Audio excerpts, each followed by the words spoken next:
τι έχουμε πάθει. Θα πονάσουν τα χέρια σου και να δίσεσαι.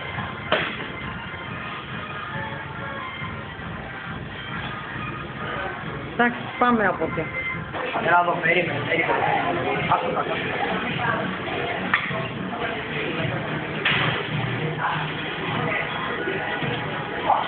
Και δεν το κάνεις και θα πέσεις.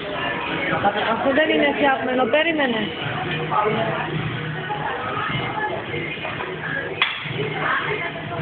Δεν θέλω.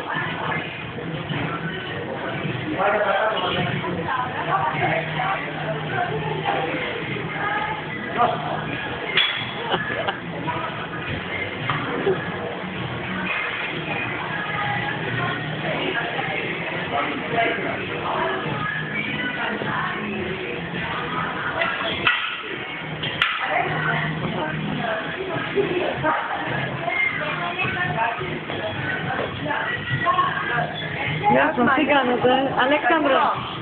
Να ο γιος μου. Αυτός ο γιος σου. Γεια σου το. Πατήκα, ωραία. Προσπαθήσαμε. Το βρίσκαμε σειρά. Πολύ ωραία.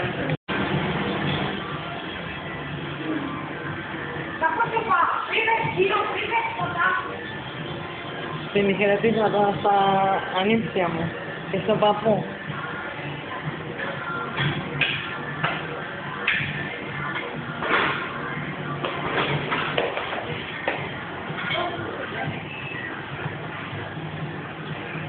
Ορμάει, ορμάει.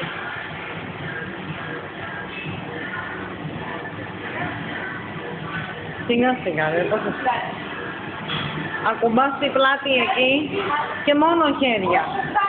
Μόνο χέρια, πίσω μπρος, πίσω μπρος.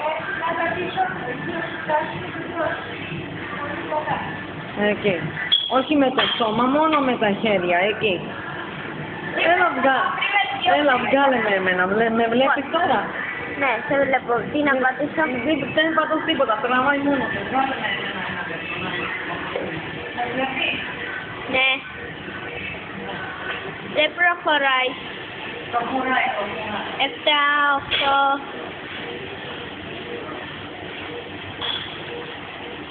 Priveția.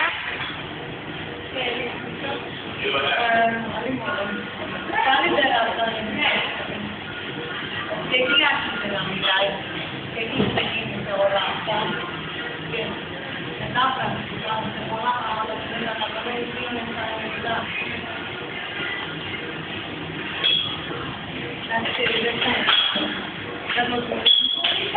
Που τα φεύγει. Σ' αρέσουνε?